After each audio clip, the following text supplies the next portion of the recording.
banyak masyarakat kadang salah menilai Bu. Sebenarnya itu bukan kebakaran tapi kebakaran. Atau dia pikir itu bukan kebakaran, ternyata kebakaran. Yang paling berkesan ini kebetulan sama saya bertugas Bu. 2 kali pesawat jatuh di kota Medan, 2 kali saya ikut. Yang pertama Mandala, yang kedua pesawat Hercules. Nah, kalau di Hercules kemarin, karena pesawat Hercules ini kan duduknya kayak ngangkot Bu. Duduk nyamping gitu ya. Jadi jatuh itu nungkik ke depan tuh jenazahnya bertumpuk semua.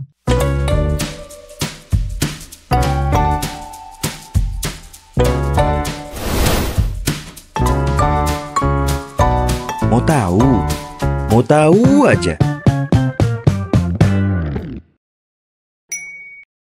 Halo Sobat Mistar, kembali lagi di podcast Mau Tahu Aja bersama saya Khairuna. Di episode kali ini kita akan ngebahas sesuatu yang berkaitan erat dengan keberanian dan juga berdedikasi tinggi untuk masyarakat di Kota Medan ini. Dan juga sesuatu yang seringkali melakukan kegiatan-kegiatan heroik dalam membantu masyarakat Kota Medan. Dan pastinya langsung saja kita sapa ada Bapak Gemma Meliala STMT sebagai Kabid Penyelamatan Dinas Pemadam Kebakaran Kota Medan. Halo Bapak, selamat siang. Selamat siang Mbak Una. Halo Pak, gimana kabarnya hari ini Pak? Baik, luar biasa, lumayan panas nih di luar, tapi di sini adem. Alhamdulillah, tapi Kota Medan saat ini aman kan Pak? Masih terkendali Bu, aman. Oke. Pak, boleh dijelaskan terkait peran utama dan tanggung jawab dari petugas damkar Kota Medan ini? Baik Bu, jadi dasarnya dulu ya, damkar ini kita bertugas nih berdasarkan Undang-Undang 23 tahun 2014 tentang pemerintahan daerah. Di situ disampaikan bahwasanya tugas damkar itu ada 4 yang di kabupaten kota di kita gitu. Pertama itu pemadaman kebakaran dan penyelamatan. Kemudian yang kedua itu inspeksi sistem proteksi kebakaran, pemeriksaan seperti APAR, hidran dan sebagainya. Kemudian yang ketiga itu investigasi kejadian kebakaran dan yang keempat pemberdayaan masyarakat melalui penyuluhan. Nah, namun saat ini memang yang banyak lihat di masyarakat itu dalam pemadaman dan penyelamatan kebakaran dan non kebakaran, itu dia Bu. Oke, untuk saat ini petugas yang ada di personil yang bertugas di damkar itu ada berapa banyak? Kita untuk di bagian pemadaman dan penyelamatan Bu, itu ada 243 orang petugas, tapi dengan administrasi dan staf itu sekitar 320. Untuk tempat ataupun tempat pos damkar, pos damkarnya ini berapa banyak di Kota Medan Pak? Di Kota Medan saat ini kita punya 7, termasuk yang di Mako, Jalan Candi Borobudur. Ini yang pertama di Borobudur ya, Mako kita, kemudian UPT 1 itu di Medan Tuntungan, di depan Pasar Induk atau samping Polsek Medan Tuntungan. UPT 2 itu di Terminal Amplas. Kemudian UPT 3 itu di kawasan industri Medan, Kim 1, Jalan Pulau Natuna. Kemudian yang keempat itu di kantor Camat Belawan. Kemudian kelima di Elpet. Kemudian UPT 6 itu di Tembung, Leda Sujono.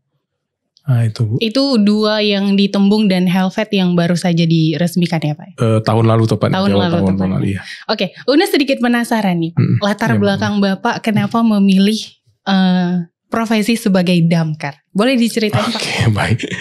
Sebenarnya tanpa sengaja ya. Di tahun 2004 saya diajak teman ikut CPNS. Ikut nemenin dia sebenarnya, tapi saya bawa berkas juga. Ikut ngelamar, dia ngelamar, saya juga masukin.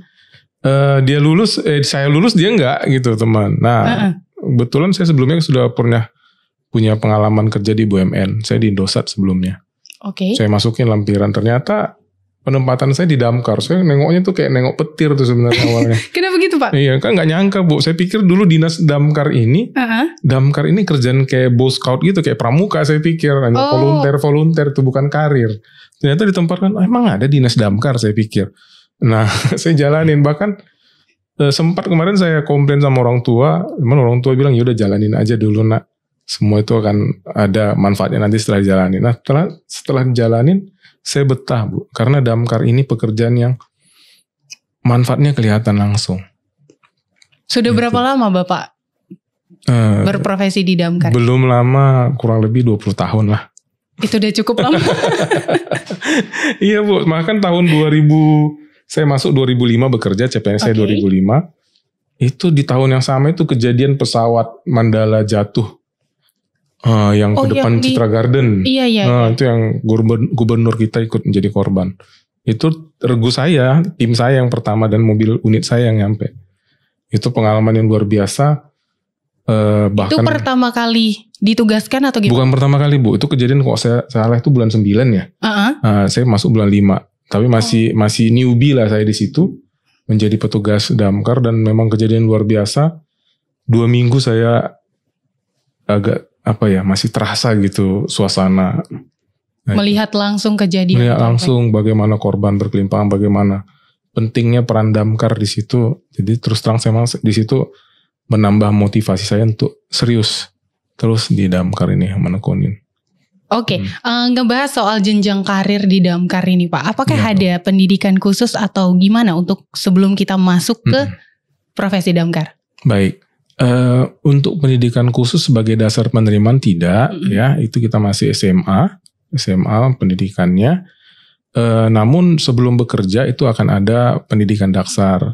Kita pendidikan dulu diksar, sama dia seperti on job training gitu Bu, masuk ke regu, bekerja bersama senior, didampingi senior terus tentunya. Itu berapa lama tuh Pak?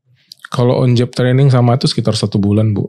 Oh 1 bulan. Untuk mengenal pekerjaan, karena pekerjaan kita ini kan risikonya tinggi sekali ya. Benar. Tinggi sekali dan banyak sekali ancaman dan banyak hal-hal yang tidak terprediksi yang bisa terjadi. Secara tidak langsung menyerahkan nyawa untuk menyelamati nyawa orang lain gitu ya Pak. Kalau banyak kawan-kawan bilang kontrak kerja kita ini mati, gitu resikonya memang sudah apa. Tapi bersyukur semenjak saya masuk tahun 2005 sampai sekarang belum ada kita menjadi korban jiwa. Luka-luka udah biasa. Alhamdulillah. Luka-luka kecil sih Bu ya. Pastinya itu dengan pelatihan yang terus ditingkatkan ya Pak. Dan satu lagi keikhlasan Bu. Keikhlasan itu. Jadi keikhlasan bekerja itu tanpa ada masuk-masuk lain. Kita bekerja ikhlas. Kita juga sayang sama kita sendiri gitu. Jadi itu aman. Masya Allah. Oke, selain mengamankan si jago merah atau memadamkan api, tugas apa lagi nih Pak yang sering dikerjakan oleh damkar selain itu? Ya jadi selain api ya, kita melakukan tindakan penyelamatan nih. Penyelamatan mulai dari hal serius sampai mengancam jiwa, sampai kadang sebenarnya masyarakat itu bisa lakukan sendiri, cuman ya karena ada damkar ditambah dengan pengaruh sosial media juga yang masif ya terkait sama peran damkar, jadi masyarakat coba deh mulai datang damkar gitu kan, dicoba. Jadi hal yang serius sampai sebenarnya hal yang receh. Iya, yang receh ya, gitulah Bu. Itu. Tapi hal receh apa sih Pak yang pernah Bapak tanganin? Itu nurunkan kucing dari pohon. Hah? Iya. Kucingnya nggak bisa turun sendiri? Sebenarnya bisa, datang kita kucingnya turun sendiri sebenarnya gitu. Jadi nggak perlu diturunin, kucingnya udah turun gitu. Kadang ya entah apa sebabnya si kucing itu beberapa hari itu nggak turun-turun dari apa. Tapi begitu datang damkar, iya. Jadi masyarakat kan nepon nih karena mungkin suaranya sudah mengganggu ya, sudah meong-meong terus ya. Selama berapa hari dia panggil damkar biar dievakuasi gitu. Padahal sebenarnya nggak perlu damkar juga, orang juga pohonnya juga nggak tinggi-tinggi amat kan gitu. Datang juga panggil, cuman ya kadang ya kita fine-fine aja gitu, kita oke aja deh nggak apa-apa, toh masyarakat meminta pertolongan ya kita lakukan gitu sih. Tapi Pak, di sosial media itu udah lihat banyak juga nih masyarakat yang menggunakan damkar untuk penyelesaian patah hati mereka. Apakah pernah terjadi Pak? Sebenarnya Bu ya, namanya damkar ya, kita kan available 24 jam. Dari dulu itu, dari saya juga 2005 sebelum sosmed ini seperti sekarang, sudah banyak itu yang curhat ke damkar. Sudah banyak yang curhat ke damkar, artinya mungkin kesepian gitu, butuh teman cerita, itu sudah banyak ya, sudah sering kali terjadi. Namun karena era sosmed sekarang ya sudah semakin masif pemberitaan, semakin meningkat dia gitu. Artinya semakin banyak panggilan, bahkan terkadang kayak kemarin kejadiannya itu ada seorang anak gadis agak sedikit tertekan mental karena pilihan yang tidak direstui orang tua. Dia naik ke atas rumah, ke atas atap, bumbungan atap dari pagi sampai sore. Itu dia naiknya? Kita nggak tahu gimana dia naiknya, Bu. Yang penting dia di situ gitu. Dia sudah di atas bumbungan rumah gitu. Oke. Jadi pagi sampai sore orang tuanya suruh turun, dia nggak mau turun. Mungkin orang tuanya merasa cemas ya, takut. Panggil damkar gitu. Kita datang ke sana, kita naik ke tempat itu pakai tangga ya, ke bumbungan rumah itu pakai tangga. Ternyata setelah diajak cerita sebentar saja, dia turun gitu, mau turun, dan dia turun pakai tangga kita, dia turun sendiri, nggak perlu digendong atau gimana. Gitu. Bahkan berarti kita bisa lihat dia tuh butuh butuh teman cerita. Dan setelah yang lucunya, setelah selesai, dia minta nomor telepon petugas damkarnya. Untuk apa, Pak? Mana tahu suatu saat butuh teman cerita, Pak, boleh saya teleponnya katanya. Ya berarti, gitulah kadang, jadi mungkin ya butuh. Berarti memang ngelihat masyarakat ini sangat butuh psikolog ya, Pak, untuk. Mungkin. Kalau pandangan Bapak sendiri melihat masyarakat kita ini gimana, Pak, di Kota Medan khususnya? Mungkin ada satu bagian yang belum tersentuh kali ya, Bu. Mungkin ya. Mungkin karena kota ini kan lagi bertumbuh pesat-pesatnya. Jadi dan banyak pembangunan fisik dan non fisik lain. Mungkin perlu juga nih manusianya juga kali ya. Bagaimana agar bisa lebih santai, lebih relax. Nah, itu sih. Tapi melulu mikirin masyarakat nih, Pak. Dari tim damkarnya sendiri, bagaimana caranya untuk tetap menjaga stamina dan juga psikolognya dengan kejadian-kejadian yang cukup traumatis di lapangan? Itu bagaimana? Kalau untuk menjaga stamina itu kita di pagi dan sore, Bu, kita ada buat olahraga ringan ya untuk petugas. Itu setiap hari? Setiap hari. Okay. Setiap hari itu dibuat olahraga ringan, kegiatan-kegiatan ringan. Mungkin tidak mesti olahraga, tapi seperti kayak gotong royong, seperti ada kegiatan gitu ya. Kita juga mengatur malam hari itu petugas kita itu istirahat. Pada waktu istirahat tidak boleh begadang kecuali memang bagian yang menjaga. Dan di pagi hari juga jam 6 tuh harus bersih, tempat tidur sudah dirapikan gitu. Jadi untuk teratur istirahatnya, mumpung lagi bisa istirahat. Karena kadang kita kan malam-malam juga ada kebakaran kan. Iya. Nah, kita nggak bisa prediksi kebakaran terjadi. Tidak ada yang tahu musibah itu kapan. Iya, jadi di saat istirahat manfaatkan waktu istirahat gitu, Bu. Kemudian untuk psikologi ya mungkin ya, ya kayaknya belum kesentuh sampai situ, Bu. Masih belum kesentuh, masih ke fisiknya. Untuk pembinaan mental ya belum ada sih kayak profesional kayak psikolog itu nggak ada ya, karena mungkin belum terpikiran kali, Bu ya. Belum kepikiran, tapi mungkinkah akan diadakan itu? Iya, bisa juga sih, Bu. Betul itu. Betul karena juga. Kan masih memikirkan masyarakat aja, tapi kita kan juga butuh itu. Iya, butuh hiburan kali. Tapi mungkin itu tadi, Bu, karena kita kan banyak, kita kan Bu Una ya, kita kan ikhlas tadi. Jadi terkadang pun dengan tekanan kerja dan waktu kerja kita yang juga harus sip-sipan ya. Jadi karena keikhlasan itu dan memang kita sudah merasakan bahwa pekerjaan kita ini juga suatu bagian dari ibadah kita gitu ya. Jadi fine-fine aja sampai sekarang kita juga memang bisa menikmatin, Bu, gitu kerjanya. Karena tadi keikhlasan dari kita. Karena kalau seperti kayak kemarin tuh libur hari raya, kita kan tetap jaga. Tetap damkar tetap tugas, bahkan nanti libur. Jadi kita bekerja 24 jam satu hari, 7 hari selama seminggu, tidak ada merah di kalender kita. Itu disediakan tempat tidur atau tempat istirahat di situ atau gimana, Pak? Ada asrama, ada apa kita, Bu, tempat istirahat emang itu sudah kelengkapan setiap pos kita itu ada tempat istirahat, ada tempat tidur yang disediakan. Untuk ketika ada laporan kejadian peristiwa gitu, Pak. Nah, untuk mempersiapkan personil itu langsung ke sana itu seberapa lama dan bagaimana prosedurnya? Oke, baik. Itu kan kita pertama begitu masyarakat melapor, kita pastikan dulu kebenaran laporannya, Bu. Kebenaran laporan verifikasi. Jadi kalau dia melalui by phone ya, kita pastikan itu bahwasanya nomornya itu benar yang disampaikan. Nah, kalau melalui WA kita minta ada foto atau video lokasi sama dikirim lokasinya gitu ya. Nah, setelah itu benar, terverifikasi nomornya benar, kita kasih tahu sama personel kita, bunyikan lonceng, bisa jadi dengan pengeras suara, public address kita, untuk kejadian kebakaran. Nah, jadi kita kan di Kota Medan ini ada 7, Bu, lokasi kita. Jadi mana yang terdekat itu kita prioritaskan untuk meluncur gitu. Dari situ udah berangkat sampai ke lokasi. Nah, masalahnya kadang kan kenapa masyarakat banyak menyatakan, sering ya masyarakat mengatakan damkar ini selalu terlambat gitu ya. Nah, itu gimana tuh, Pak, penjelasannya? Ya karena di telepon setelah apinya ada Bu. Kan gitu ya. Itu dia yang setelah lebih apinya ada, setelah kebakarannya ada kan baru telepon. Iya. Coba kebakarannya belum ada di telepon damkar. Kan bener gitu juga sih. Tapi kadang kan Pak, masyarakat ini juga kurang bisa memastikan gitu. Ini perlukah penanganan damkar atau gimana? Nah itu gimana Pak? Di situ kadang Bu, kita tetap menanggapi sama ya. Artinya begitu laporan masyarakat tetap kita seriuskan. Tetap kita kirim gitu ya. Selama nomor itu benar. Karena banyak masyarakat kadang salah menilai Bu. Sebenarnya itu bukan kebakaran tapi kebakaran. Atau dia pikir itu bukan kebakaran ternyata kebakaran. Atau itu tadi. Jadi kita nggak apa-apa kita datang. Lebih bagus pemadam datang apinya padam. Daripada pemadam datang apinya sudah menjalar besar, gitu dia. Jadi kita berharap lebih cepat lebih baik melapor ke damkar, meskipun masih kelihatan asapnya aja dulu nggak apa-apa. Nah itu.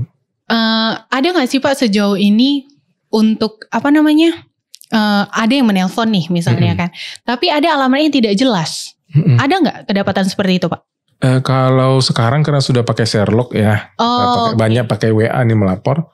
Sudah berkurang, tapi dulu tuh banyak dikasih tahu alamat Jamin Ginting gitu ya. Tapi kan Jamin Ginting Jamin Ginting kan panjang, Sisi Kamangaraja gitu kan. Itu dia. Mana mau diseser semua itu kan jalannya kan. Nah, atau jalan yang sama. Gimana, Pak? Itu tadi Bu, kita butuh verifikasi data. Jadi begitulah ya. Masyarakat kita minta dan kita juga kan punya jalur radio komunikasi kepada operator radio Rakom ya, yang terkonek dengan kepala lingkungan itu akan dibantu juga. Jadi kita berharap ada juga kepala lingkungan, lurah untuk bisa menginfokan kepada kita melalui radio tadi. Berarti sejauh ini tidak ada kesulitan untuk menemukan lokasi peristiwa yang sedang berlangsung. Cuman mungkin kadang gini Bu, alamatnya nggak lengkap. Karena kan di Medan ini ada gang, jumpa gang. Iya. Gang saudara, masuk lagi gang keluarga, baru gang family gitu istilahnya. Gangnya masuk-masuk. Itu kadang di situ kita butuh masyarakat untuk membantu kita dari jalan besar, jalan utama. Bantu kita jemput di situ, kemudian arahkan kita ke dalam. Itu. Nah, seperti yang Bapak bilang kan ini ya kadang ada gang dalam gang gitu ya. Melihat mobil damkar yang begitu besar Pak. Bagaimana caranya itu untuk masuk ke dalam itu? Ketika gangnya saja tidak muat untuk masuk mobil damkar. Jadi kita gelar selang Bu. Gelar selang. Pompa damkar itu bisa menggelar sampai 200 meter. Itu kita harap. Nah kalau nggak bisa kita coba jalan terdekat. Mungkin kita melewati tembok rumah, melewati rumah warga, kita tarik selangnya tadi. Itu. Ya, tapi memang ada beberapa area memang di kita ini memang agak susah masuk. Jadi kita butuh waktu lebih lama sih sebenarnya Bu. Tetap bisa kita gelar selangnya tapi butuh lebih lama lagi waktunya. Itu karena harus digelar lagi kan. Kalau jarak dekat bisa langsung dari mobil satu selang langsung nyiram. Nih kalau nggak bisa kan bisa mungkin 5 bahkan sampai 10 gulung selang itu kita gelar baru bisa menyiram. Karena kan kota Medan ini padat dengan penduduk ya Pak ya. Di dalam gang ada gang lagi, ada gang lagi. Itu dia yang buat sulit ya. Itu terkadang ya jadi kendalanya di situ. Pak boleh nggak Pak sedikit diceritain pengalaman selama bertugas yang paling berkesan untuk Bapak? Yang paling berkesan ini kebetulan sama saya bertugas Bu. 2 kali pesawat jatuh di kota Medan, 2 kali saya ikut. Yang pertama Mandala, yang kedua pesawat Hercules. Mandala di depan di Citra Garden ya, Pasar 5 Padang Bulan. Hercules ini di kilometer 10. Jadi terus terang memang luar biasa. Itu tahun berapa ya Pak? Kok saya nggak salah Hercules tahun berapa Bu ya? 2010-an atau berapa ya? Hercules yang jatuh, yang gagal terbang, yang dia di kilometer 10 Padang Bulan juga. Bagaimana tuh Pak pengalaman evakuasi? Nah itu tadi kalau di pesawat Mandala itu kan jenazahnya bersebar, korban itu bertebaran karena emang jatuh. Kalau di Hercules kemarin, karena pesawat Hercules ini kan duduknya kayak ngangkot Bu. Iya. Duduk nyamping gitu ya. Jadi jatuh itu nungkik ke depan tuh jenazahnya bertumpuk semua. Jadi satu-satu dievakuasi, yang terakhir tuh pilot. Jadi luar biasa itu kenapa berkesan sama saya. Jadi kelihatan situ bahwasanya manusia ini gimana ya? Manusia ini sebenarnya gak ada yang perlu disombong-sombongin kali gitu. Karena sama aja semua gitu. Akhirnya pada kesan akhirnya ke situ. Jadi sekarang kita ya gak ada dasar sih sebenarnya kalau untuk sombong gitu. Jadi hubungannya sama pekerjaannya emang itu tadi saya lihat kalau bisa kita persiapkan lebih bagus. Seperti kayak kemarin Bu di pesawat Mandala jatuh ya. seharusnya itu korban bisa kita kurangi karena itu kan jatuhnya di pemukiman masyarakat. Tapi karena kita kemarin concernnya itu ke pesawat, concern penyiraman ke pesawat, lingkungan itu tidak kita siramkan dahulu. Padahal sebenarnya kita harus lokalisir itu api sehingga dampaknya ke perumahan yang di situ tidak besar. Nah, jadi kita temukan itu kemarin ada di dalam rumah itu ya ada mohon maaf ya ada jenazah yang berpelukan di kamar mandi. Padahal sebenarnya di saat kita nyampe itu pesawat di lokasi pesawat jatuh tadi itu belum terbakar tuh bangunan. Nah, kalau bisa kita langsung siram mungkin beda cerita gitu ya.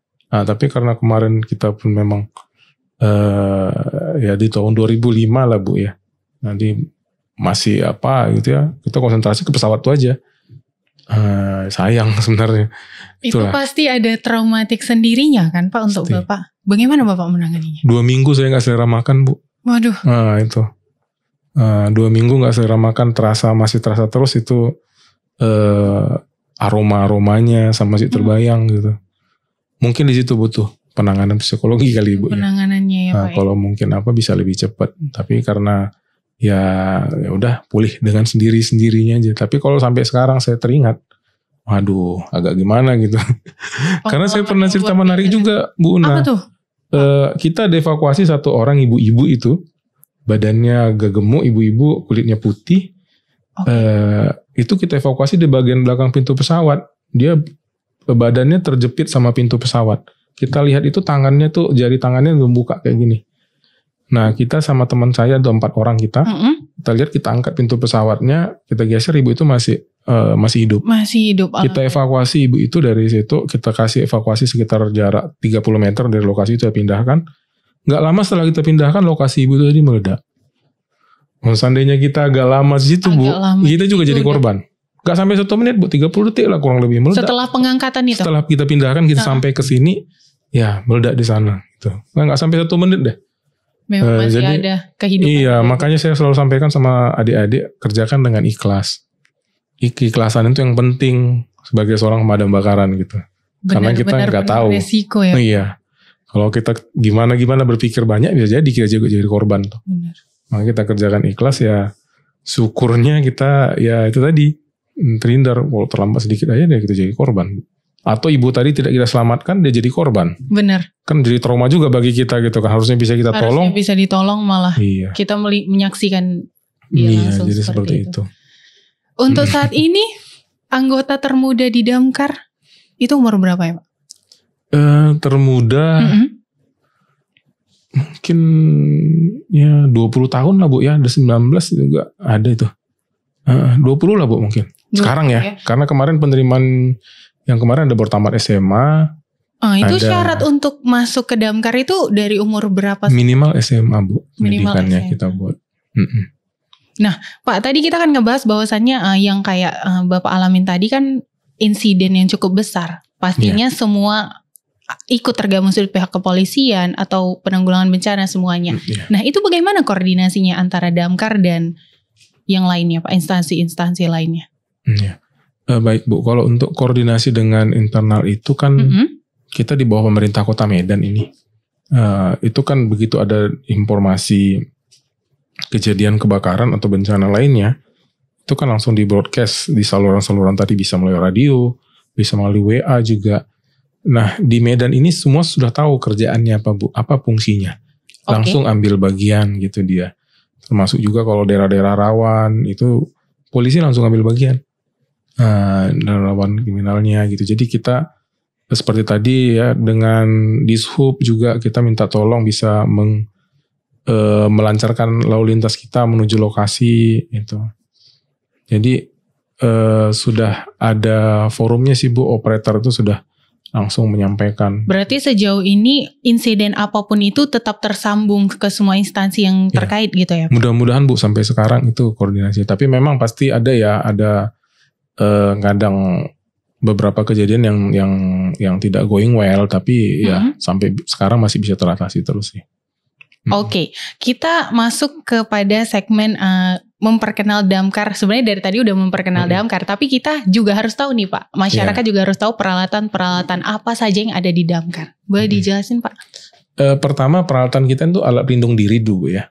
Dari kepala sampai ke ujung kuku, ya APD ya. APD. Ya dari kepala sampai ujung kuku itu harus dilindungi. Helm, wajah, kemudian badan, sarung tangan, kaki dan juga sepatu ya. Itu tentu saja harus yang bisa melindungi petugas dari bahaya kebakaran. Bahaya kebakaran ini kan ada api tentu saja terbakar. Benar. Kemudian terpapar cairan panas atau benda panas lainnya, kemudian asap, terhirup asap ya, kemudian listrik, banyak hazard lah kira-kira bahaya yang harus kita antisipasi. Itu perlengkapan. Kemudian untuk peralatan personil seperti selang, pemancar, itu untuk pemadaman ya, kemudian pompa, unit pompa kebakaran, air yang paling penting juga itu sebagai sarana pemadam kebakaran utama. Kemudian alat-alat lain penyelamatan seperti kayak spreader, itu Bu, pengembang, kemudian pemotong juga ada combine cutter itu dia.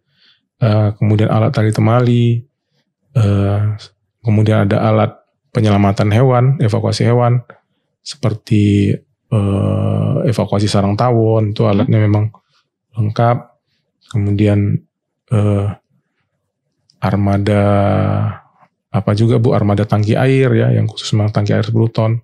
Itu peralatan-peralatan kita ada Bu. Tapi yang buat Bunda penasaran nih Pak. Iya Bu. Air yang biasa untuk nyemprotin itu didapat dari mana? Nah itu banyak kadang masyarakat berpikir air pemadam kebakaran itu kadang ini air parit atau air sungai gitu ya. Itu kita di tandon kita itu air dari PDAM Bu, air bersih. Air bersih itu air yang kita pakai gitu. Karena memang kalau kita gunakan, bukan berarti tidak boleh kita gunakan ya, tetap dalam kondisi darurat atau kita kekurangan sumber daya air, itu kita gunakan air apapun yang bisa. Berarti untuk saat ini yang standby di mobil itu air bersih. Air bersih dari PDAM itu. Itu ada pengisian ulangnya setiap berapa kali gitu? Karena di Medan ini kebakaran cukup sering, jadi nggak perlu diisi Bu. Biasanya 2 hari udah digunakan itu airnya. Karena kebakaran kan sudah hampir setiap hari di Medan. Hampir setiap hari ya Pak? Hampir setiap hari peristiwa kebakaran. Jadi kalau di unit-unitnya itu ya paling seminggu sudah di reuse lagi, udah di recycle, udah di refill itu tangkinya. Nah, kita cukup sering di Medan. Dengan yang seperti Bapak bilang tadi setiap hari ada kebakaran, itu kesiapan personilnya tidak mungkin hanya dari yang pelatihan setiap hari yang mereka kan Pak, pasti ada pelatihan khusus. Iya. Apakah ada? Ada Bu, ada itu pelatihan khusus. Itu mulai dari pegawai ya. Kemudian setiap minggu itu juga kita mintakan kepada petugas ini juga untuk melakukan penyiapan atau pengingatan kembali apa yang sudah didapat di latihan. Seperti hari Sabtu yang lalu ya, kita lakukan latihan pemadaman dan penyelamatan. Bagaimana jikalau mengevakuasi orang dengan menggunakan tali, kemudian api, bagaimana menggunakan fire blanket, itu udah kita gunakan. Bahkan kita lagi coba mempersiapkan ini Bu untuk penanggulangan kebakaran mobil listrik, electric vehicle. Iya. Karena sekarang lagi marak dengan mobil listrik itu Pak. Iya, bahkan formulasi untuk itu masih kita persiapkan juga. Karena air nggak bisa untuk menyiram itu. Oh berarti berbeda ya? Memang agak susah dia Bu gitu. Karena mobil listrik ini baterai litium ya, itu nggak boleh kena udara, bahkan kena air nggak boleh, dia langsung mengeluarkan asap. Sehingga air yang kita gunakan itu hanya untuk mendinginkan aja, agar dampak dari si api ini tidak membakar ke yang lain. Berarti bukan untuk memadamkan? Bukan memadamkan, jadi sampai habis baterainya ya kita tetap kita dinginkan. Mendinginkan saja. Mendinginkan lingkungannya Bu, agar tidak berdampak ke yang lain. Ya? Iya itu, jadi itulah tantangannya yang harus kita persiapkan untuk hal-hal seperti itu. Ketika pelatihan itu apakah memang ada langsung gitu Pak? Misalnya kayak ada mobil yang terbakar baru personil melakukan pelatihan di situ atau gimana? Belum Bu. Atau belum langsung sampai. Gitu? Belum seperti itu kita ya, karena kita masih pelatihannya masih secara tradisional, api yang berasal dari bahan bakar minyak itu kita gunakan untuk padamkan. Listrik bisa, tapi bukan listrik baterai ini, berbeda dia. Itu dia. Bagaimana nih Pak peran pemerintah Kota Medan untuk mendukung Damkar dalam hal anggaran kayak pengadaan peralatan, pelatihan, dan kesejahteraan tugasnya itu bagaimana Pak? Sampai sekarang kita bersyukur Bu ya, untuk kabupaten kota di Indonesia, Kota Medan ini cukup ya masuk di dalam level yang mendapat perhatian gitu. Tapi kalau berdasarkan kebutuhannya itu masih kurang Bu gitu, karena Damkar ini kan salah satu urusan wajib pelayanan dasar. Benar. Kalau berdasarkan Permendagri 122 tentang sarana prasarana pemadam kebakaran di daerah, wajib itu dimintanya itu pos damkar itu di setiap kecamatan. Pos damkar di tiap kecamatan. Jadi kita ada 21 kecamatan. Sekarang masih 7. Masih 7. Nah, itu dia di situ dimintakan. Nah, berdasarkan kajian kita di tahun 2010 itu kita butuh di Medan ini butuh 13 pos, Bu. 13 pemadam kebakaran. Ada 7 ya. Iya, jadi kalau kita menambah pos itu kan butuh anggaran juga kan, paling tidak untuk pegawainya, gaji pegawai, kemudian peralatan, APD, kendaraan. Nah, itu. Kenapa dia dibuat seperti itu? Karena ada SPM dari pemerintah juga ini. Damkar itu harus sudah menyiram dalam waktu tidak lebih dari 15 menit. Jadi itu bisa tercapai bagaimana? Dengan cara posnya ini disebar semua, Bu. Jadi kita seperti jaring gitu dia. Semakin banyak posnya lebih cepat nyampai. Di situ kita. Di situ terasa yang perlu tambah lagi untuk perhatian dari pemerintah. Untuk peralatannya sendiri Pak, apakah sekarang sudah cukup atau masih ada harapan untuk? Kita berharap itu ditambah lagi Bu karena peralatannya. Karena sekarang kan peralatan seperti tadi ya, kayak kebakaran mobil listrik itu kan lebih beda dia dengan kebakaran konvensional. Benar. Apalagi di era industri 4.0 sekarang banyak produk-produk olahan. Kita pikir kayu rupanya bukan kayu gitu contohnya. Kita pikir keramik, kita pikir batu marmer, rupanya karbon, polimer gitu ya. Yang asapnya itu berbeda. Produk hasilan kebakaran beda dan lebih beracun. Jadi kita butuh peningkatan terhadap APD petugas. Peralatan-peralatan juga itu semakin semakin berkembang juga. Seperti kalau dulu itu kita mesin potong itu dengan menggunakan hidrolik, itu kita ada mesin potong kita pakai hidrolik. Sekarang sudah cenderung menggunakan baterai Bu. Iya. Jadi lebih ringkas, lebih ringan dapat digunakan dan lebih mudah maintenance gitu dia, lebih cepat. Jadi tentu saja kita berharap bisa ditambahin lagi Bu untuk anggaran ke kita. Itu.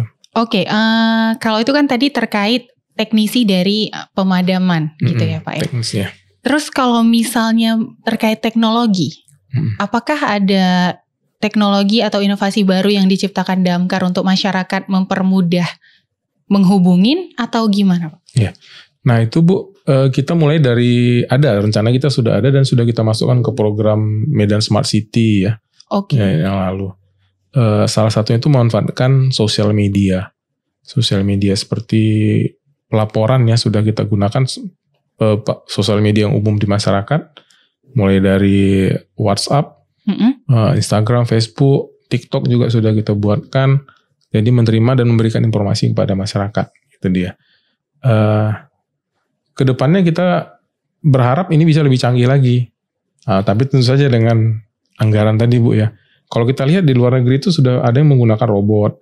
Bahkan ada sudah drone ya seperti di China itu. Mereka sudah gunakan drone. Itu sih kedepannya. Kalau kita sih sepertinya masih jauh dari itu Bu. Kalau untuk aplikasinya Pak, emang ada mau? Ya. Udah ada pembuatan atau masih perencanaan? Ya sudah Bu. Kita sekarang sudah mempersiapkan aplikasi Medan Smart City ya, integrasi Damkar di situ dia. Terkait aplikasi pelaporan dan pembinaan masyarakat juga di situ. Medan Smart City dia. Medan Smart City. Dalam Mercy Bu.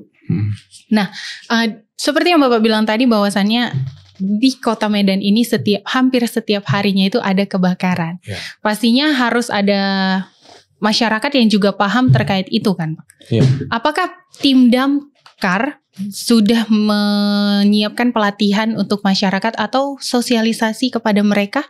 Itu gimana Pak? Oke, Bu. Nah itu kita ada program dari Kementerian Dalam Negeri namanya Relawan Kebakaran, disingkat Redkar. Itu setiap tahun kita lakukan pembinaan. Oke. Itu kurang lebih di setiap kecamatan itu setiap tahun kita lakukan pembinaan terhadap relawan-relawan kebakaran ini.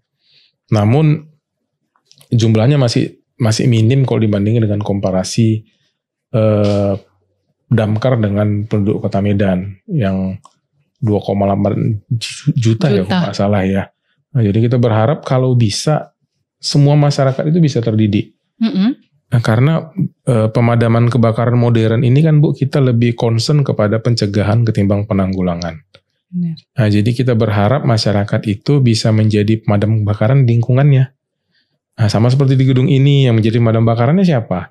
Ya Ibu Una salah satunya, termasuk bapak-bapak lain, ibu-ibu semua di sini pekerja. Kalau di rumah kita siapa pemadam kebakaran? Ya kita sendiri. Gitu. Kenapa? Karena kalau terjadi yang terdampak pertama sekali itu ya kita. Kalau seperti saya dan teman-teman damkar yang lainnya itu kita kan damkar kota. Sebenarnya kita benteng terakhir dari penanggulangan kebakaran ini. Jadi kita berharap masyarakat itu bisa memadamkan secara mandiri dulu yang bisa mereka lakukan untuk tahap pertama menunggu damkar datang. Itu sih. Nah, untuk tadi kan kita harus tahu dulu nih Pak, bagaimana caranya apa yang perlu ditanganin oleh damkar atau sebenarnya kita sendiri bisa untuk menanganinya. Nah, itu seperti apa Pak? Tanda-tandanya mungkin masyarakat juga harus tahu. Oke. Baik, ini kan api ya Bu ya, kita cerita tentang api. Nah, kalau kebakaran itu kan sebenarnya api yang tidak terkendali, tidak kita kendaki dan merugikan dari segi ekonomi. Benar.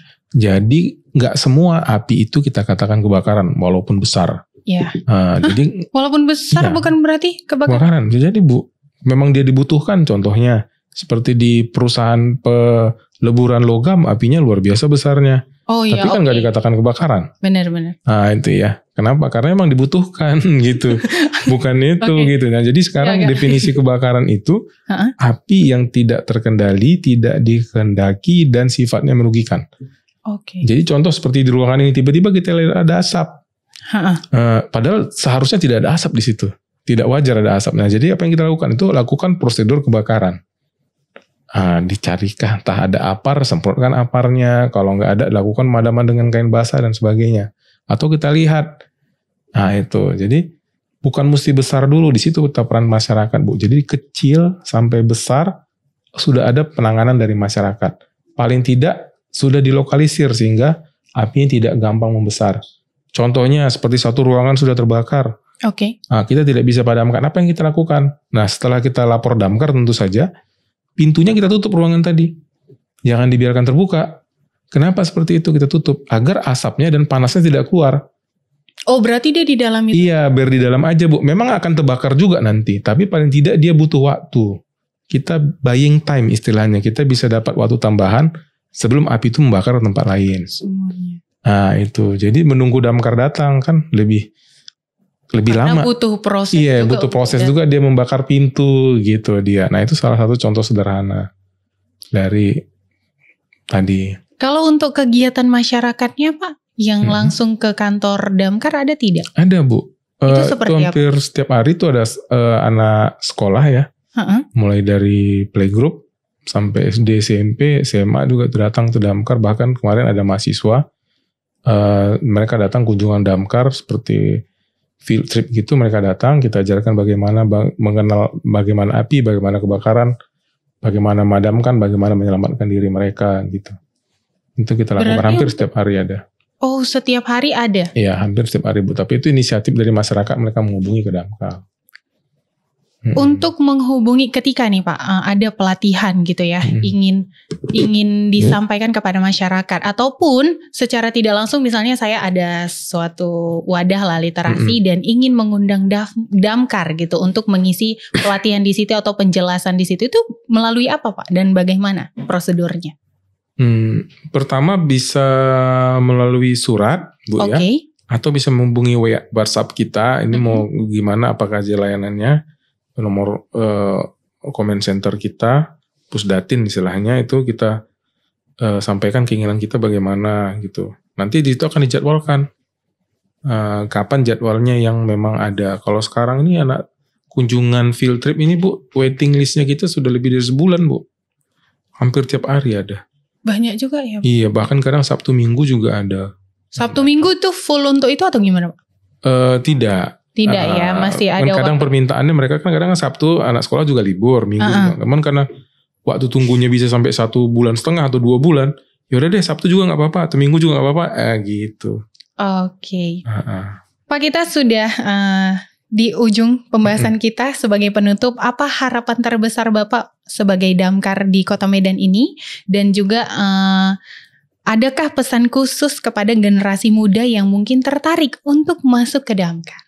Iya, baik. Pertama dulu Bu Una, ya harapan saya Damkar di Medan ini kita bisa lebih berkembang lagi ya, dengan sarana prasarana lebih dilengkapkan. Tentu juga posnya juga bisa bertambah sesuai dengan kebutuhan kita ya. 13 pos tadi bisa terada di Kota Medan dan tersebar. Sarana prasarana terutama APD kita bisa lebih dilengkapi. Kemudian masyarakat juga sudah memiliki sistem sendiri Bu. Jadi kalau terjadi kebakaran itu masyarakat sudah bisa menanggulangi apinya dari awal. Jadi bisa lebih menyelamatkan di masyarakat gitu ya. Nah, menjadi garda terdepan. Iya, garda terdepan itu kita harapkan pencegahan ini bisa. Terus sama di setiap lingkungan kalau bisa sudah terbentuk relawan kebakaran. Kalau perlu di setiap gang Bu, gang ya, itu sudah ada relawan kebakaran yang menjadi partner kita sebelum kita memadamkan. Nah itu. Nah kalau untuk anak-anak muda sekarang ya yang kita harapkan yang pertama itu ya jauhi narkoba ya. Benar. Nah itu sudah pasti sekali harus jauhi narkoba. Kalau memang ingin berminat di Damkar, SMA, tapi saat ini memang kita lagi Bu? Karena untuk dari pemerintah ya, untuk penerimaan Damkar itu melalui jalur umum dan P3K. Jadi kita nunggu formasi sesuai dengan kemampuan keuangan daerah juga, gitu. Terima kasih Pak atas waktu yang diberikan untuk datang ke podcast Mau Tahu Aja. Dan Sobat Mistar, itu dia tadi perbincangan kita. Dan pastinya Sobat Mistar banyak banget pesan-pesan yang disampaikan di sini. Dan buat kamu tetap kepo, tetap tahu. See ya. Mau tahu aja.